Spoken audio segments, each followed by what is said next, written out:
On today's seventh inning stretch podcast, we're going to dive into the weekend that was in Major League Baseball. A lot's going on. Some COVID situations got a little bit worse. There was another benches clearing incident involving the Houston Astros. And of course, some real exciting baseball being played. I think this is the first show we've recorded on a Sunday where Josh is not super angry about what the Mets did. So that's going to be a different feeling for a show. But we got a lot to get into, so we should get right into it. First off, Josh, how you doing tonight? I'm good. It's weird not being really angry. We were talking about, it's weird. I I'm used to Sunday being very mad, whether if it's about the Mets, whether if it's about the Jets and football season. I'm always used to just being frustrated, and right now it's not happening. So I don't know. I'm feeling pretty well, Callan. I feel pretty good. And congrats to your New York Islanders on moving on in the NHL playoffs. That is the most Islander talk we're going to do on this show. Like I said, there's a lot to get into, so let's get right into. We'll start off as we normally do, unfortunately, with some COVID news. The St. Louis Cardinals outbreak has gotten worse over the weekend. Lately, three more players have tested positive, including relief pitcher Ryan Hesley and a couple other players that were on the bench. Some of the players have not been revealed. Hesley was just one of them. And their upcoming series against the Pittsburgh Pirates, starting Monday to Wednesday, has already been canceled. I don't know if there's too much more to say. It's just concerning to you at all, or is it just kind of a blip on the radar screen and just best to be precautious if they're in St. Louis?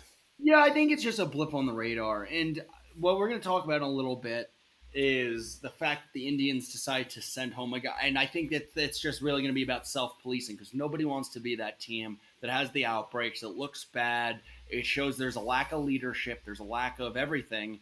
So that's why they really want to show that they have it under control. So I understand it. Yeah, and as you alluded to, we'll get right into it. Zach Plesac, a starting pitcher for the Cleveland Indians, who were in Chicago this weekend, was sent home by the Indians. He was out on Saturday night with some of his friends. And the Indians were not going to have any of that, so they sent him back to Cleveland so he cannot start another incident with the team. I think that's the best move possible. If you know, like you said, it's all about self-policing. The players have made it very clear that this is what they have to do. They got to all be there for each other. And the fact that he did this shows that while it may be a mistake that he can learn from, it's not something you can chance right now. So that means he's got to quarantine himself for 2 weeks and be away from the team.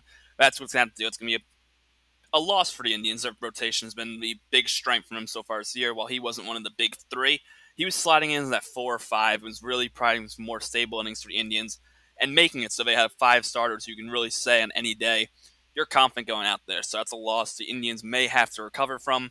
But I like seeing the team willing to say we're not going to put up with any of this stuff no matter who it is and try to avoid some more Cardinal and Marlin outbreaks. Yep, absolutely. So that's the quick COVID news. Before we get into some of the games we had, as we mentioned, we had another benches clearing incident with the Houston Astros. Lamon Laureano, the outfielder for the Oakland A's, was drilled twice in this game on Sunday, one of the other times on Saturday or Friday. And of course, there's some bad blood. He got the first base. There's barking from both sides. The Houston Astros hitting coach came out and kind of told Laureano, come at me. He did, and it was a mess. I'm sure suspensions will be handed down for Laureano. Hopefully, I think the Houston Astros hitting coach should be suspended as well for instigating the incident and bringing it further. If you were Rob Manfred, or we put you in his shoes, or your best guess, what do you expect to be the suspensions come handed down, or would you suspend Cintron, the Astros bench coach, as well? Hitting I coach, I think did it again. Yeah, they're going to definitely suspend them both. I think, however, it's going to be less than the suspension we saw just about a week ago. It's going to be a lot less of a suspension just for the real reason that as a pitcher you control the game. You could throw at somebody's head, you could end someone's life, right? If he went and charged with a bat in his hand or whatever, I think they would have given it a lot more of a severe punishment because it could have caused a lot more bodily harm. And so for that reason, I do think it's not going to be as severe as the last punishment that we saw, but it's gonna. I think it's going to be at least like 4 games or so, 4 or 5 games. I think you're right, especially for the fact that Laureano is an everyday player. They want to set the precedent of they really need to make clear that these situations, like they tried to do with Joe Kelly, they're not going to put up with it because, as we mentioned, we're playing through a pandemic. Having players come together in these circles and tackling each other like had to be done. You can't have that in a situation where we're playing through the pandemic. So I think Manfred's going to strike again, and he's going to give Laureano maybe not 8 games. I could see 5, 6 or so, and hopefully you get Cintrone out for a game or two for really instigating, or even more for being the one who actually instigated the incident and telling him come at me and said some stuff. Probably I don't want to speculate what it is. Who knows? Something strong enough where Laureano decided I'm going to charge at you and try and take on the entire Houston Astros team by myself, kind of like Amir Garrett did with Cincinnati. So Which is great. When I looking back with Amir Garrett, when the coach came out, said hold this, and then just took off, it was amazing. But I think also with this situation, it kind of reminds me of another sport with the Joey Porter situation in football, when it was just a coach alienating a player, and that's what led to the riffraff that went on. Um, but yeah, it's gonna be. I asked you earlier, and I don't know if I'm still kept thinking about it. What do you think Mike Fires is doing in the middle of that brawl? Is he in it? Is he hiding? he's got to be doing something. You got to show that you're sticking up for your new team, but you also know that the Houston Astros have a target on you. You're the guy who outed them. And maybe it would have been found out eventually, but you're the guy who brought it to the press and made it. You have a target on your back. Whether or not they're going to do anything about it, probably not, but you're at least a wanted man out in Houston. So I think you got to try and stick up to it, but also keep your head up, knowing that something could happen to you, that they may want something more to do with you because you're the guy who outed it. But it's a tough situation. Like you said, I was looking forward to seeing him pitch this series. It didn't happen. Maybe the next time they face Houston, it'll happen again, and that'll get the national headlines that it deserves for that sort And of we situation. know that right now, especially with Verlander going down, it looks as if the Oakland A's are really in a position to run away with that division because they've just been on a tear and they've used the bullpen effectively. They've done a lot of different measures in order to be successful and to be where they're at. So it's just going to be with them. It's showing that they're legit and that they're going to be winning the AL West is what I think is how they're going to view it as. Yeah, I think we're about a quarter way through the season now. They've probably been the most impressive team to me, just that they've almost started to run away with this division. And we thought Houston would be more in it. They're probably the most disappointing team, but I'm sure we'll get more into that series, the actual on the field play, in a little bit. Before we get into the other series, we have a couple injuries to note. Nothing too major. Corey Seager left on Friday with back discomfort for the Dodgers. I don't believe he played the rest of the series, but keep your eye on. I'm sure it's just a minor. The Dodgers have so much depth on their roster. They can afford to let him sit out a few days, get himself right, especially when you're taking on the San Francisco Giants, who we've talked about multiple times, are not a good baseball team. Surprised me. Stop me if you've heard this before. Giancarlo Stanton's going to the IL. He left with a hamstring strain. Aaron Boone said it's probably going to take more than a week. Who knows with Giancarlo Stanton? It's unfortunate because he's started to look. He's been impressive this entire season. Went deep again the other night. Hopefully, it's not a long-term thing. The Yankees could use that bat in the lineup while he's out. I expect Mike Ford to take some at bats at DH. Boone loves him. Mike Talkman will probably get some at bats as well. Find ways to get Brett Gardner, and the Yankees will be creative with that spot in the lineup. And they have the depth to make it work for the time being. But we all know the impact a healthy Giancarlo Stanton has in that lineup, and we saw it start this season. Yeah. Yeah, and who knows what they're going to do with Andujar? Andujar now, or Clint Frazier can now come back up to help the Yankees, depending on what ends up happening. Yeah, absolutely. They have that spot in the lineup open as DH. Can they give them extra everyday at bats? Maybe so. They could give them a reason to get another lefty in there.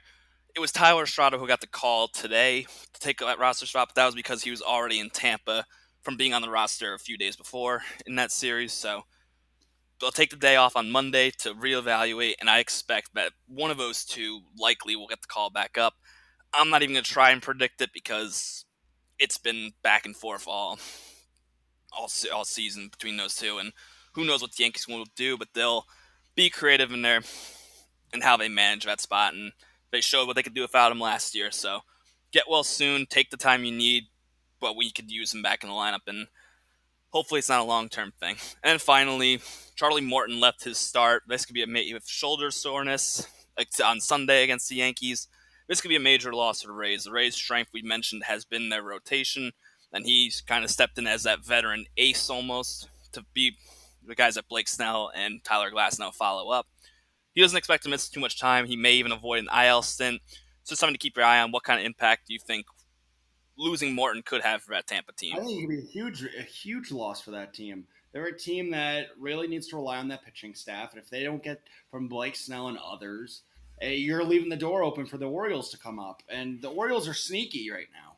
Yeah, they're only playing about 500 ball this whole year, but the Rays are a team that if they keep underperforming the way I personally think they've been underperforming, they might be in trouble. Yeah, they had a good series this weekend against the Yankees, taking 3 out of 4. But you're right, losing Morton could be a huge loss for them. It doesn't seem like it'd be a long term thing, but you can't fully trust players. They always think they can get back out there. So we'll Yeah. keep an eye on that one as well. That'll do it for the injuries. Let's get right into the on the field stuff. We're going to start in Philadelphia as the Atlanta Braves took on the Philadelphia Phillies. The Braves took 2 out of 3. I know you have a takeaway from what you saw just from working with the Phillies, so I'll let you go first on that one. Yeah, it was the bullpen stinks, which we all know that. It doesn't take a rocket scientist to state. It was good though that on Sunday, the second game, Spencer Howard, the Phillies' top pitching prospect, was able to make his major league debut. Yeah, he showed a little bit of the jitters, but that's a normal thing for a pitcher that's young who he didn't really spend that much time in Double A last year. He was very much a late call up, but he's looking to go like that. He's got three really good pitches, a fourth that's really developing strong. So this guy's going to be the face of baseball and pitching in the next few years. And I'm really excited to watch. He's a great guy. He really down to earth, but he's got great stuff. He trusts his stuff, which is great. But that bullpen is really, really problematic. They made a couple of roster moves today for the Phillies. They DFA'd Enel De Los Santos. They then opened up another roster spot with releasing Cole, or moving down Cole Irving. I'm personally looking at that as them opening up a few spots for the bullpen to get some new ammunition. I wouldn't be shocked to see Adonis Medina, maybe a Damon Jones or Addison Russ, a couple other young guys that they have that could potentially be in the mix for them because they really got to solidify that bullpen because it's really bad. Yeah, absolutely. We've talked multiple times on past few episodes about how bad that bullpen is. Just put some numbers behind Spencer Howard's debut: 4 2/3, 4 runs, 7 hits, 1 walk, 4 strikeouts. Like you said, he showed some jitters for his major league debut, but he also showed the flashy stuff that the Phillies buy into. He was just right around the top 30 prospects according to MLB Pipeline.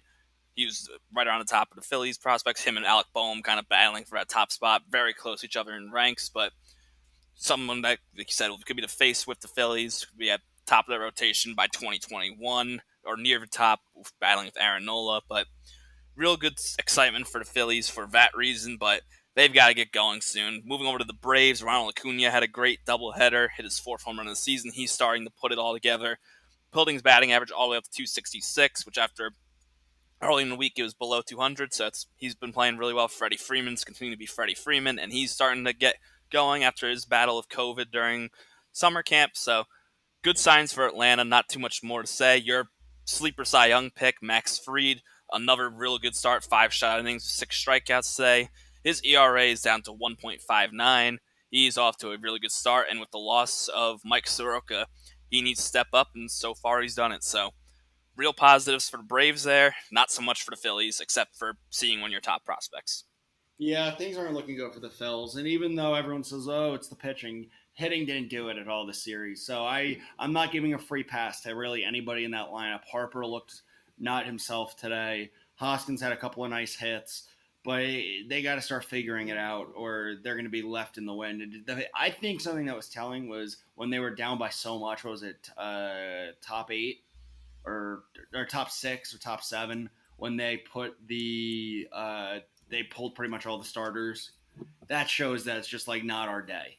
Yeah, they always do that, and it's smart. Harper took a little, rolled his ankle a little bit early. He was coming up a little limpy, so if you can get him out an inning or so early to hopefully get him back in the lineup, help feeling fine in the lineup Monday, it's the smartest thing to do for Phillies. But like you said, it's time to get rolling. We're about a quarter way through the season. They better get something started soon.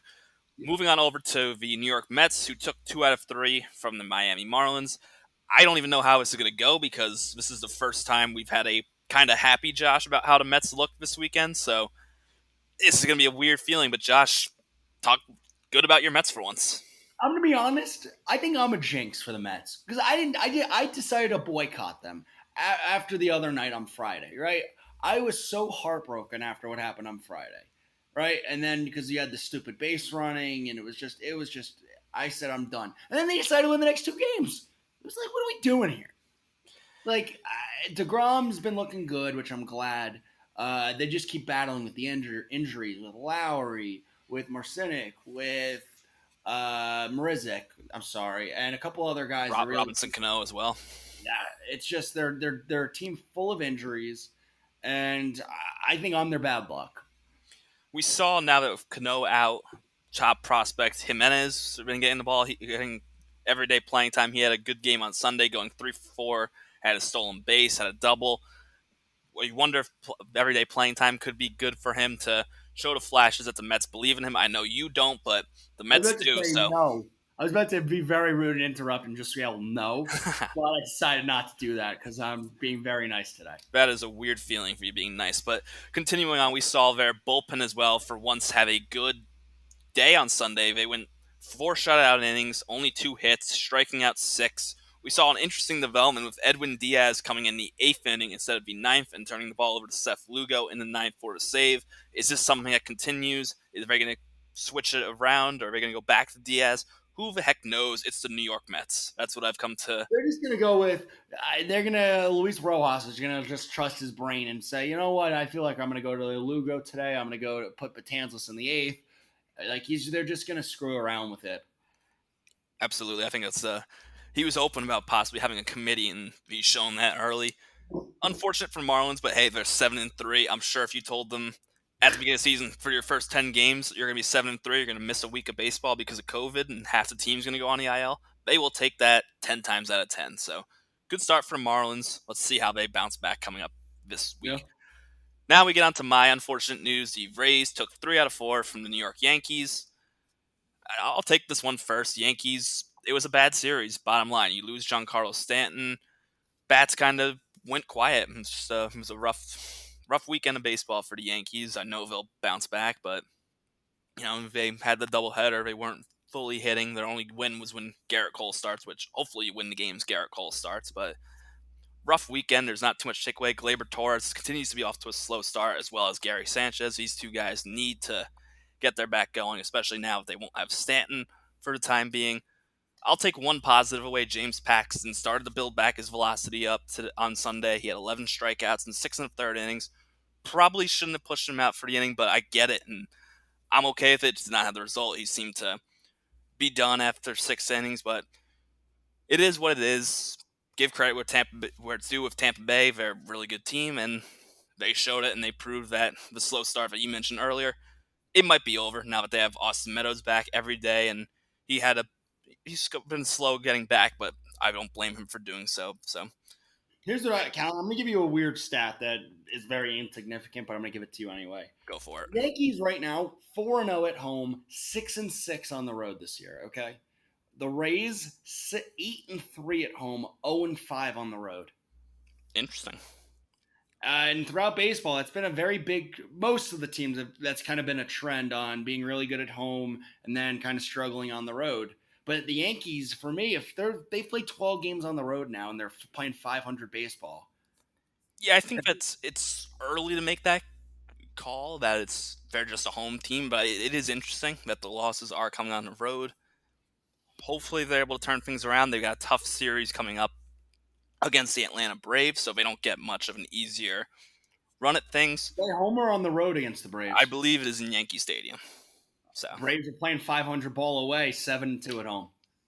that's it. Usually you're better at home, but Well, you that thought maybe difference. who knows how the fans would impact it. So it's something to keep your eye on for sure. Not too much more to take away from that. I don't like talking about Yankee losses, but I'll say it again: Gleyber Torres, Gary Sanchez, we need you. Get going. So, but good series again for Gio Urshela. The Yankee bullpen looked good as well too. Zach Britton unfortunately took the loss, but he was going to blow one eventually. Aroldis Chapman's working his way back. Hopefully he's back soon. We lost Tommy Kahnle, maybe starting to get noticed, but you know what? Give credit where credit's due. Tampa Bay just came and they played really well, and they showed why they are one of the favorites in the American League and expected to contend neck Yeah. and neck with the Yankees all season. Oh, absolutely. That was one of the big takeaways from that. Staying in the East, the Baltimore Orioles took on the Washington Nationals. The Orioles took the first two on Friday and Saturday, and then on Sunday, they got into about the sixth inning, and they suspended the game due to the grounds crew not being able to get the tarp on in time. So far, the Orioles have taken 2 out of 2 against the Nationals, and Game 3 will be continued on this coming Friday when they play again, and they'll start the inning off exactly where it had first and second, 1 out in the sixth inning. But is this worrisome to you for the Washington Nationals, or Yeah, yeah. The Nats are starting to get a little nervous because Strasburg's health is a question. They got Scherzer health question. They got what are they going to do at third base question. They got a lot of questions and not many answers. They're a team that's 4-7 right now.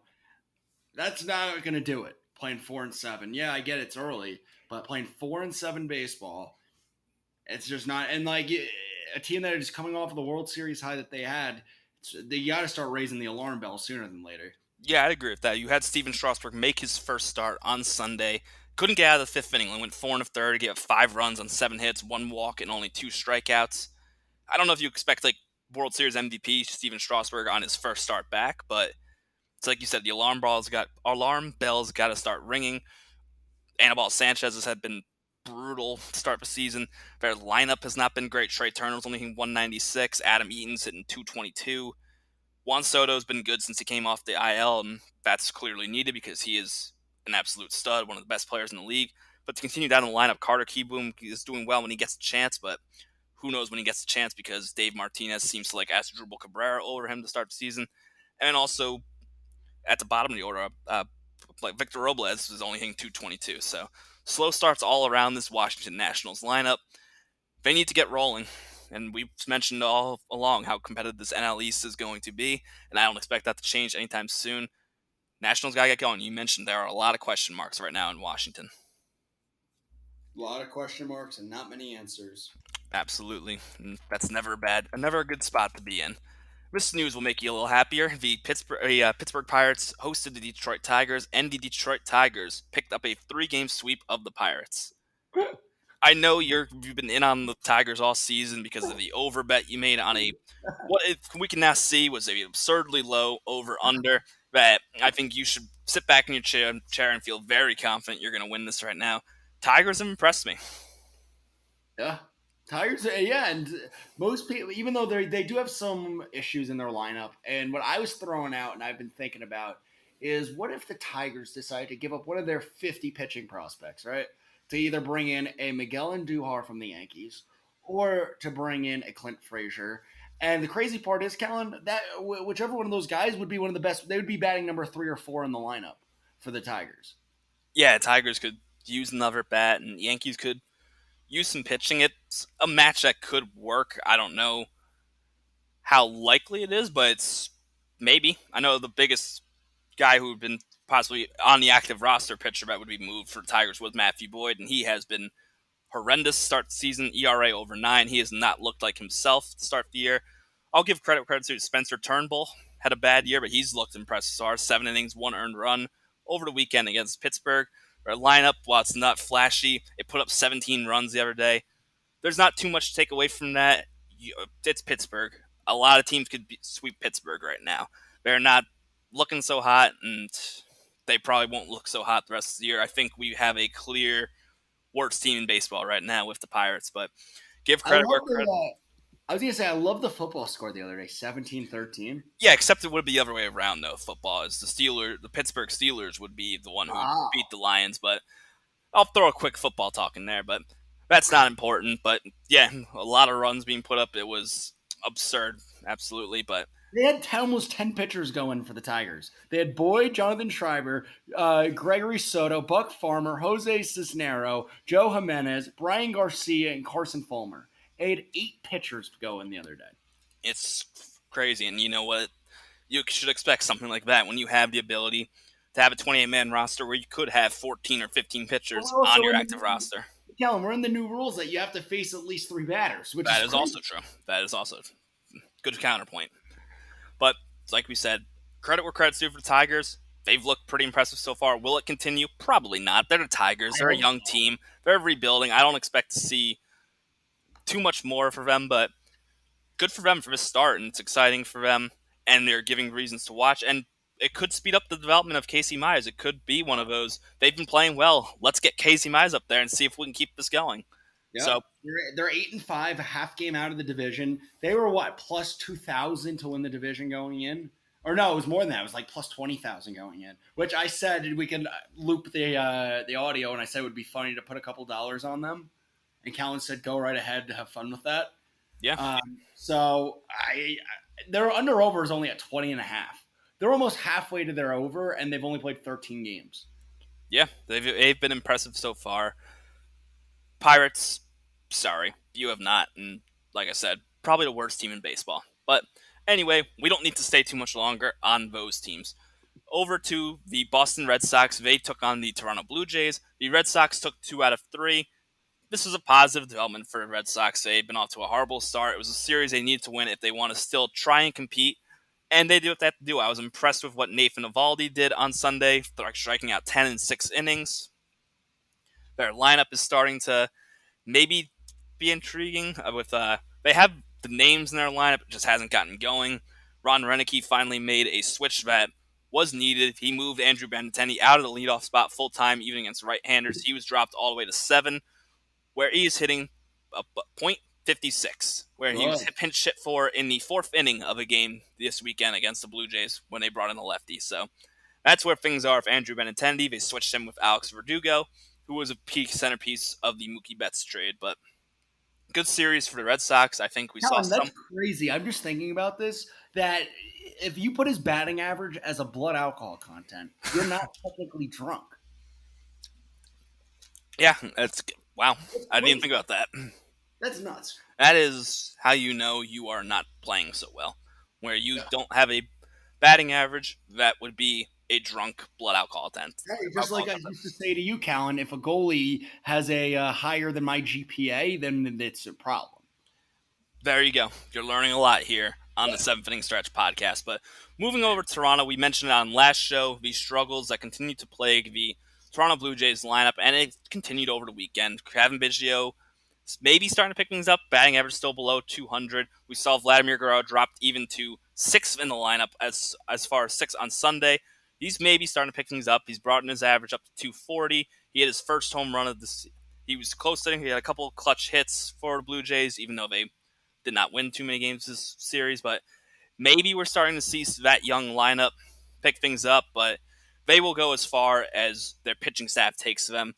And so far this season, their pitching staff has not taken them very far. So maybe the optimism we had for the Toronto Blue Jays was a year too early because they don't have much for pitching other than Hyunjin Ryu, who's got to get things going, and Nate Pearson, who is their top prospect and very exciting, and someone whose start I want to watch every time out with the stuff he has.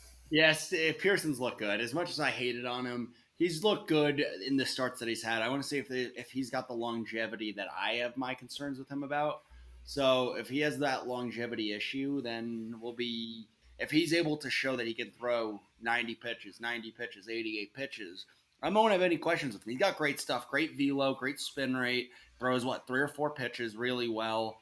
I just don't know if his arm can handle throwing that many pitches, knowing he's had 3 Tommy John surgeries. Yeah, and that's something to keep in mind that I haven't thought too much about was his history of Tommy John, and I'm thankful that you continue to remind me. But I Thank called you. out some Yankees who need to get their bats going, and I mentioned Benintendi, but there's 2 more. Rafael Devers is only hitting a .75. He had an RBI on Sunday, maybe. He had his second home run of the season. Maybe that's his wake-up point. And then JD Martinez, the only thing of 196. Ron Renicky mentioned over the weekend that the new rules with the video room about who can be in it at what time because of COVID and probably have something to do with the Astros stuff and the cheating scandals, maybe having a big effect on him, and could be seeing that with his real slow start. But if the Red Sox want to go anywhere, they need those 2 middle of the order bats to get going soon. Yep. Moving on over, speaking of big bats, the Minnesota Twins went to Kansas City, and they actually ended up getting swept. The Royals took 3 out of 3 from them. Is this a concern for you for Minnesota, or is this a blip in the radar screen? I don't know. They gotta almost start figuring it out for them. They're gonna live and die with the long ball, and if they're not hitting the long ball, they're in trouble. Yeah, That's that's what I'm noticing. fair. And they've ended up putting Josh Donaldson on the IL. He got injured last week, and they thought we can keep him off the IL and just play a couple of guys take it day by day. It took about a week until they realized maybe we shouldn't be playing this day by day. Maybe we should have an extra roster spot open and retroactively throw Josh Johnson on the IL. Which is what they did. Marwin Gonzalez is now playing every day. So we saw their bats go a little cold this weekend. Kansas City, give credit where credit's due. They've had some impressive bats in their lineup. Torre Soler had a 2 home run game on Saturday. Salvador Perez has come off Tommy John, looking really good, hitting over 300. Whit Merrifield's been a force at the top of the lineup, hitting 280 with, I believe, 4 home runs. He's looked really good. Other than that, I don't think there's too much to be excited about for Kansas City. Hunter Dozier returned to the lineup after his battle with COVID during summer camp, went 1 for 4 with 2 RBIs. That's not much of another young bat that's needed in the Kansas City lineup. So good for them. I think there's players that are fun to watch in Kansas City, but I don't expect them to keep it up much longer. And I don't think the Twins are going to be this bad for much longer. I think they will be No, fine and get things back on track. yeah, they should. There's no reason they don't get back on track. Speaking of getting back on track, we mentioned the Cincinnati Reds as a team who really needed to do it, and this weekend was their starting point. They took 2 out of 3 from the Milwaukee Brewers. This is a team you touted, and both of us have really touted in the show, but you were the one who said make this bet, so I'll let you get started. What'd you take away from this Cincinnati series? So I'm gonna be real. I've been nervous lately about it. I kind of had my foot in my mouth a little bit about him, and I'm noticing that. However, David Bell, I was calling he was gonna get ejected, but he didn't get ejected, even though I was rooting for him to get ejected. But they're starting to. Castillo's a great pitcher. He's got to start putting it together. They've got a lot of bats that are on the injured list, so they gotta get healthy. But when they've gotten some of those guys back, they've really been hitting the ball well. We saw one guy become hitter of the week or whatever for the National League. And they're a team that they can go on a run. They have the depth with Bauer. They have it with Sonny Gray. They've got the ability to be able to do it. It's just now piecing it all together. Yeah, I completely agree with you. And you mentioned the depth in that rotation. Trevor Bauer, 7 innings, 1 earned run this weekend against Milwaukee. Real good start. He's cementing himself near the top of the rotation. Anthony DeSclafani was named the back end rotation that people were excited about. He was a younger guy, was battling some injuries throughout his career, but he can get going on the back end. That rotation continues to be scary, and he went 6 innings this weekend. So good rotation is going to take this Reds team far. And as you mentioned, that lineup filled with a lot of depth. Nick Castellanos has been off to a great start. It was a little quiet this series, but he'll get going. Jesse Winker might have turned things around with going 3 for 4 on Sunday with his first home run of the season. So we might have just started to see the start of the Reds becoming the team we thought they were. Milwaukee, this is another team that needed to get going. Christian Yelich might have started to wake up. He went 2 for 3 on Sunday. Hit another home run, hit an absolute bomb off the scoreboard in center. So maybe he gets going as one of the best players in the league again. Other than that, that lineup has been dreadful. I'm just going to say that. Eric Sogard's at top, barely hitting 230. Keston Hiura's starting to pick things up, but he's been off to a slow start as well. And then you have Ryan Braun on the IL. So your cleanup hitter was Logan Morrison. That's all you need to know about Milwaukee. Their pitching staff has not been great either. This is a team that we knew was going to be borderline, and so far has not been great for them. Yeah, it's really not been. They got a lot of concerns on their hands if Yelich will ever turn back to what he's been doing. Yeah, I wouldn't worry too much about Christian Yelich. What he's capable of, but a cast around him, that is more what I'm getting very, very concerned about. Moving on over to the western part of Major League Baseball. The Los Angeles Angels took on the Texas Rangers, and the Rangers swept them in 3 games. The Angels' struggles continue with pitching. They've been off to a very bad start, and losing Shohei Ohtani at top of the rotation, the only solid pitcher so far has been Dylan Bundy. I am getting more and more worried about the Angels by the day. You're welcome for telling you before the season that the Angels aren't good and they're just old. You're welcome. I But mean, yeah, their pitching staff, I said from day one, is not good. Besides Bundy, it's really bad. I like Ohtani, but I want to see more out of Ohtani. We're not going to get to see that this year. I don't know how the Angels are going to bounce back, but they have to do something. And we saw Joe Adele struggle. We've seen the young guys that they're trying to plug in the lineup. Just they're not succeeding at all. Yeah, Joe So Madden tried a little lineup switch on Sunday, seeing if that'll get the team going by moving Trout down to 3, moving Tommy Estelle up to 2, dropping Anthony Rodon to 5, and it produced 3 runs. It was another quiet day. Joe, as you mentioned, Shohei Ohtani, he's off to a real slow start, only hitting 171. Anthony Rendon's barely hitting over 100, started his career as an Angel. Joe Adell's off to a bad start in his career. He's hitting barely over 100, went 0 for 4, 4 strikeouts on Sunday, and dropped a routine fly ball that ended up going over the fence for a home run. You know the kid has the makeup. He'll be fine. He was a high prospect, but not what you wanted to see from this Angels team. As we mentioned, we're getting very concerned. Credit where credit's due with Texas. They've been able to battle back with the injuries they've faced. They brought back what was supposed to be closer to Clark's out for the season, it looks like. So they got Rafael Montero back off the IL, former Met farmhand, and he might have stepped in as their closer. So at least they have that situation possibly figured out. Do I think this is a start of something good for the Rangers? No, I really don't, honestly. Lance Lynn's been impressive this season, but other than that, the pitching staff's also been bad. I don't think the Rangers are legit, but they at least did what they need to do to get themselves back into the conversation of being that. yeah, you said it well. Absolutely. Thank you. I try and do that once in a while. This is a series we've been dying to talk about, so let's just get right into it. The Astros against the Athletics. We mentioned the benches clearing incident, so I'm sure there's not too much more we need to add to that, but let's get on to the on-the-field stuff. The Oakland Athletics swept the Astros in 3 games. Crazy series. The Athletics cemented themselves as that clear favorite in the American League West. Josh, what was your big takeaway from that? What do you think's been contributing to the Great, Athletics' success? great starting pitching. And even though it's not coming from the top, it's not coming with Mane or whatever his name is, Sean Manaea, and it's not coming with Freddie Montes. It's not coming from them either. But everybody else, Lazardo's pitching well. Their bullpen's really deep.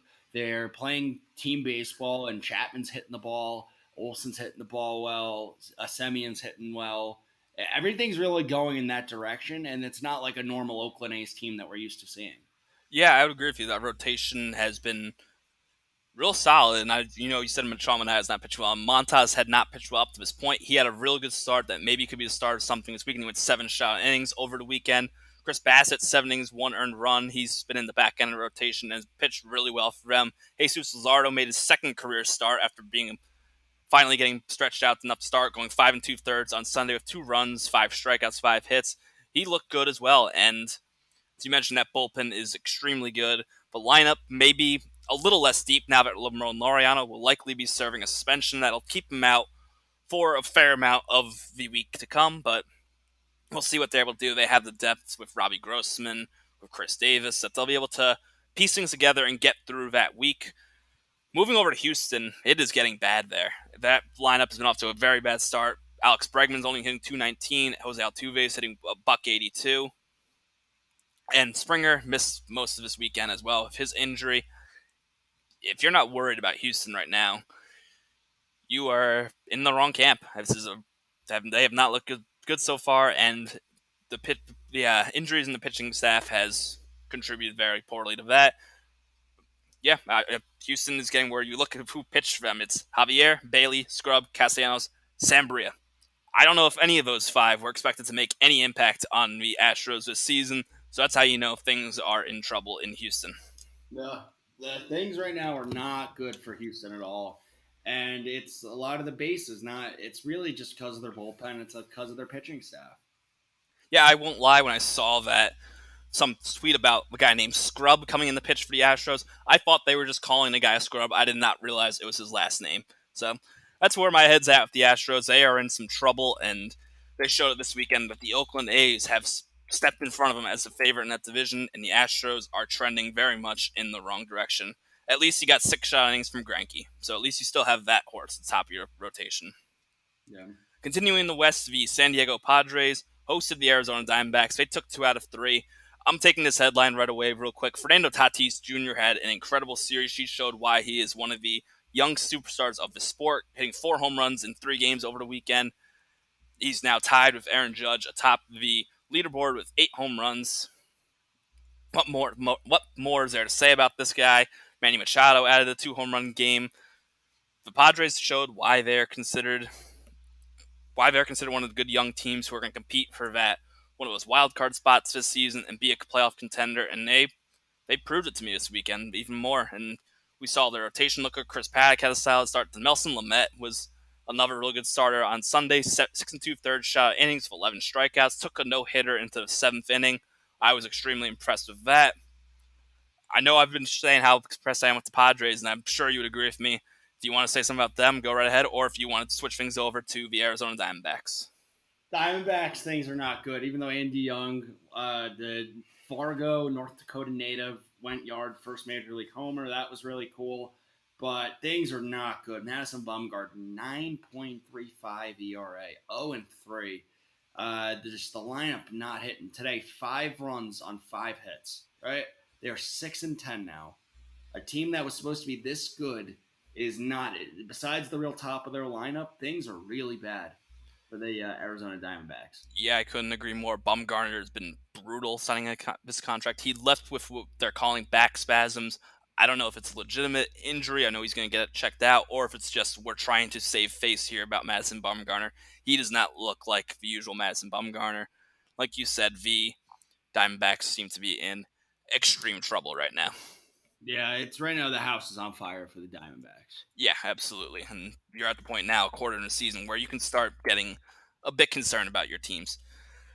The Colorado Rockies took 2 out of 3 this weekend from the Seattle Mariners. I'll continue to say it. I continue to think that I did not give full credit where credit's due with the the Rockies with their lineup. Charlie Blackmon had an 8-hit weekend, bringing his batting average up to 458. He does not look like COVID has any impact on his play at any point this season. He's been incredible, and you know the depth that they have in that lineup with Story and Arenado, etc. Rockies continue to impress. I'm really liking what I'm seeing out of them. Some good pitching from German Marquez again on Sunday, though he did not get the win. He's continuing to show why people are high on him when he's not pitching in Colorado. Mariners, good for you. They played pretty well this weekend, even though they lost 12-3. You saw the first career win for Justice Sheffield, the piece they got in the James Paxton trade. Yeah, how does that make you feel, by the way? You know what? I'm okay with it. He deserved it. He's a good pitcher. I liked what he saw from him.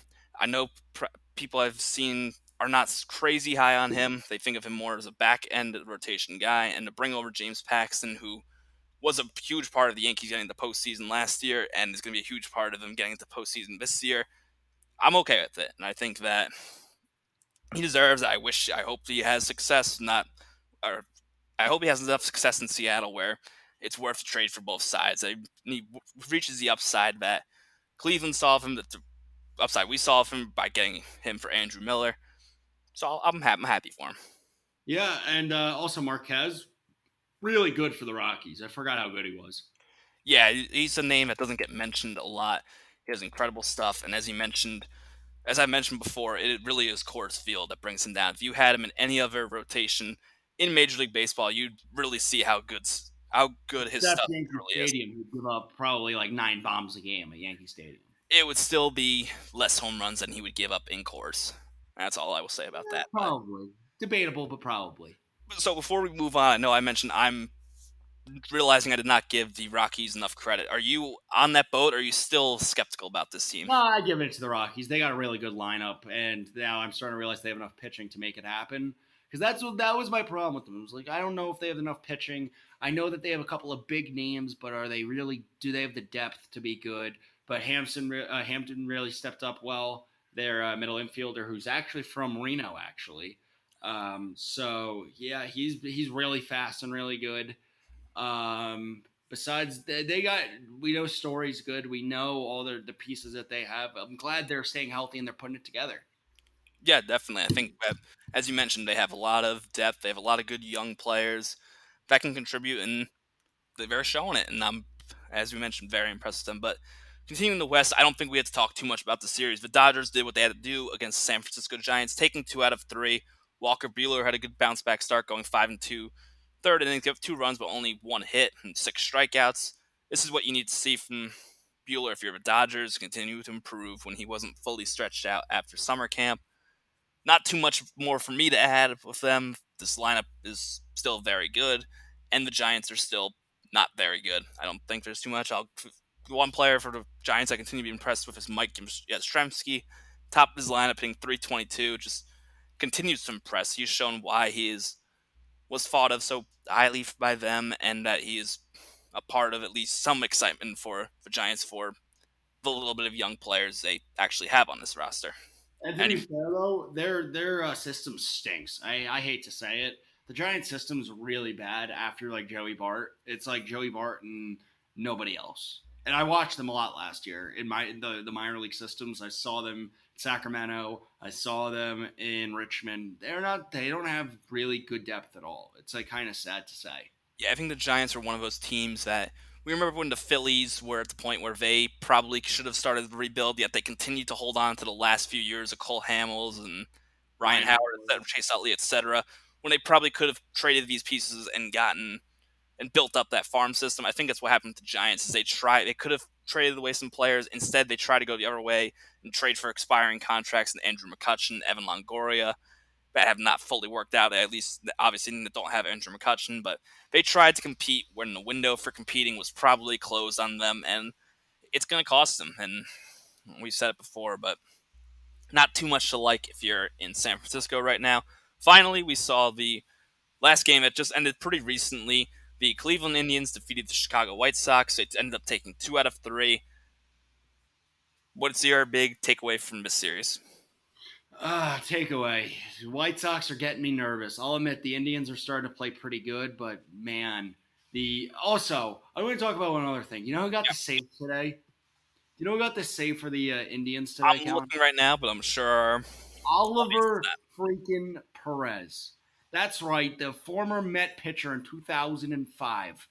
Oliver freaking Perez, former Pittsburgh Pirate Oliver Perez, former Minnesota Twin Oliver Perez, the guy who the Mets literally had him carrying bubble gum for like 3 weeks in the bullpen after he stunk in '08, Kellen. There's pictures, you could go Google it, of him literally carrying bubble gum. That was his job. Yeah, it's amazing to see what he's done when many times you think his career might be over. He still finds a way to stick around, and he's been, since he got put in the bullpen with Cleveland, he's found himself in Cleveland and has been an important part of Terry Francona's bullpen the past 3 seasons. So give credit where credit's due with that. The Indians, you mentioned, they've continued to pitch well. Shane Bieber had another really good start, 8 strikeouts in 6 innings. Franmil Reyes is finally starting to pick things up in the middle of that order. He's built his batting average to 240, hit his first home run. He was expected to compete for the home run crown this season with the amount of power he has. So the Indians continue to look good. I'm still very high on them. I still think they're the second best team in that division, and they showed it this weekend. You mentioned you're a bit worried about the White Sox, and I would be a bit too. You saw that they ended up moving Luis Robert down in the lineup. He struggled a bit this weekend. He was hitting 7th on Sunday. They supposedly could get Tim Anderson back soon. I think that would be a huge help for them, getting him back at the top of the lineup. I'm not going to worry too much yet. I'll say I'm getting a bit concerned, but worried, I wouldn't worry too much yet. You know, with an expanded playoff field, the White Sox will get themselves back on track. They're a good young team. Yasmani Grandal is starting to pick things up. Jose Abreu might be turning things around a bit. They need Eloy Jimenez to get going a little bit more, but I wouldn't worry too much about the White Sox yet, but I can understand the panic button being close to push. It might be, your hand might be on it, but I wouldn't push it yet. Yeah, it's just really tough because they're a team that they had a lot of expectations. They had a young roster, and how are they going to put the pieces together? That's what our question is going to be for the rest of the season. How are they going to develop the young players?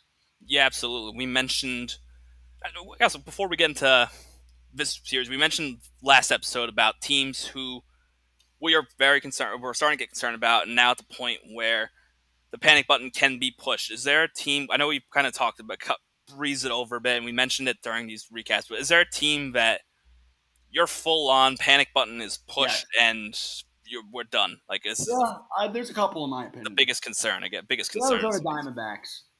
Diamondbacks, huge panic buttons. Like, whoa. I had thought they could be a wild card team. I didn't think they were this bad.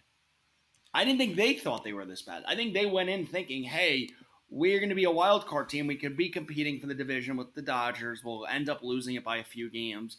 They didn't think they'd be at the bottom of this division. No way, no how.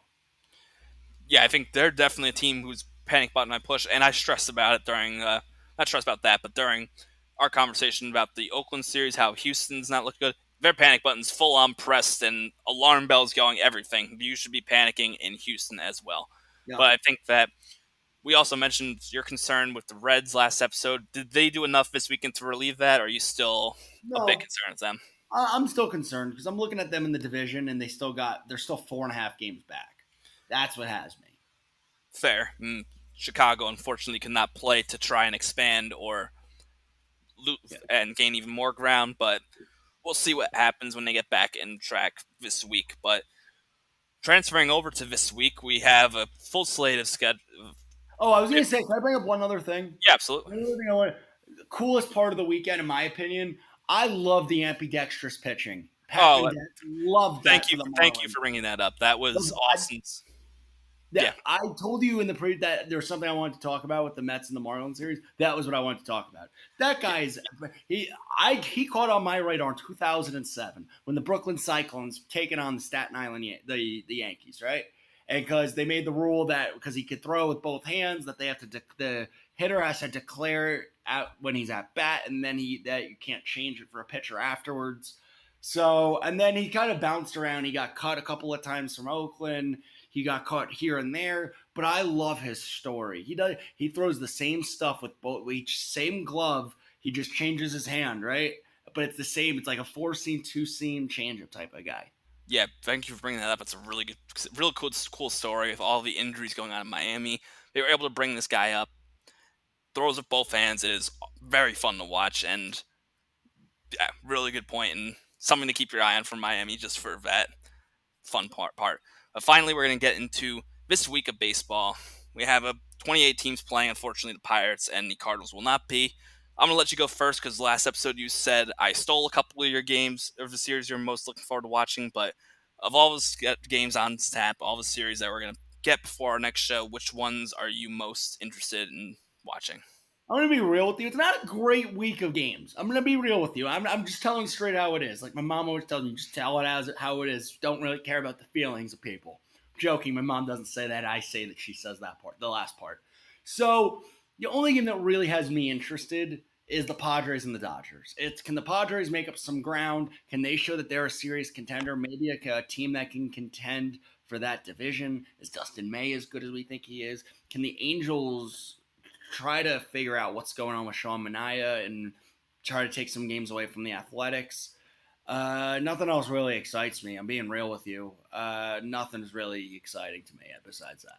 Yeah, I think the schedule is a little quieter this week. I think there's a lot of games that it's real good team against not so good team or two not so great teams facing off. But the Braves and the Yankees is one I'm really excited about. These are two teams at the top of their leagues, and the Yankees, can they get back on track after a rough weekend in Tampa Bay? And the Braves, can they keep rolling? They had a really good series against the Mets. They played well against not the Mets, the Phillies this weekend, and they also played well against the Mets. But can they keep rolling? The Yankees will be extreme competition for them. I think this is a very exciting series, and I'm also looking forward to how the time off impacts the Chicago Cubs. They'll travel to Cleveland, take on Indians, another really good team. I think it's another series that you should be locking yourself into watching, and yeah, I think that's a good test for both teams as well. Rematch of that 2016 World Series. Yeah, it's absolutely true. So I think that's going to do it for this episode of Seventh Inning Stretch Podcast. Josh, is there anything else before I wrap things up that you want to No, say or anything that we missed? no, dude. Want to give myself a hat tip. Got the Spencer Howard move right. No big deal. That's what happens when you have friends and know people. It's a great thing. I learned that when you know people, it's a great thing. Besides that, we're going to see some more prospects, in my opinion. I think whether if it's the Phillies, whether if it's with the Rays, with Franco, with a couple other guys they got, we're going to keep seeing prospects. I'm excited to see maybe Casey Mize. I'm excited to see what young talent, what does the future of Major League Baseball look like for the next few years to come. Yeah, it's a really good way to end it. Like you said, you know some things, you know some people. I think that's going to be helpful for us on this show. Little teaser, keep your eyes out. We are getting the ball rolling on some potential interviews, some potential conversations that we're going to have with players, So keep your eyes peeled on those. We should be having some of those come out pretty soon. And as well, our usual shenanigans, previewing and recapping baseball as is. It's continuing to roll. We're about a quarter way through, and I'm not tired of Josh yet, so something's going right. So thank you for tuning into this episode of the Seven Thing Stretch podcast. I'm Callan. That was Josh. Enjoy the week coming of Major League Baseball.